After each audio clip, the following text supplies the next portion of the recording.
Every day on my walk to work, I saw him, same coat, same spot, standing by the lamppost. He never moved, never blinked, just stared straight ahead. One day I waved. Nothing. The next, I shouted. Still nothing. So I got closer. His skin looked waxy, too perfect. His eyes, they were too lifelike. I turned to leave, but his head turned slightly. "I was waiting for you," he whispered. I froze. He smiled, slow, unnatural. Then he stepped back, melting into the concrete like smoke.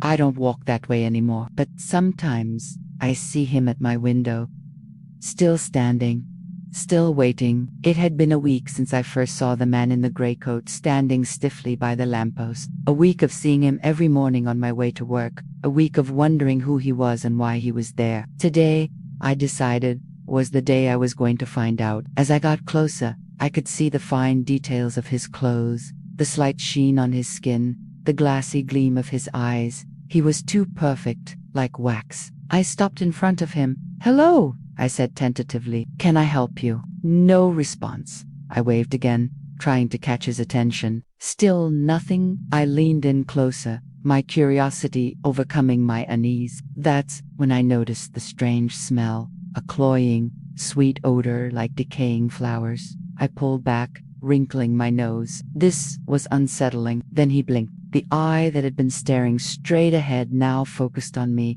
and it was filled with an emotion that sent shivers down my spine. Recognition.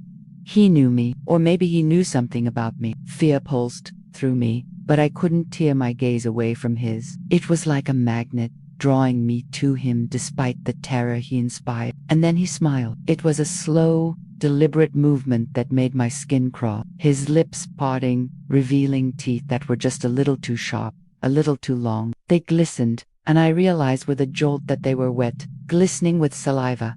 My scream caught in my throat as the man took a step forward. The movement was fluid to fluid. It was like watching smoke drift and swirl, and then he was gone, vanished into the rough, textured wall of the old building. I stumbled back, pressing my hands against my chest, trying to steady my breathing. I didn't want to look, but I couldn't help myself. I turned slowly and saw the imprint of the man in the wall, the gray outline of his coat, the sheen of his skin. It was as if he'd never been there at all. Or maybe he was always there, waiting. Now, whenever I walk past that building, I hurry, my eyes darting to the lamppost by the wall, half expecting to see the man in the gray coat standing there, waiting.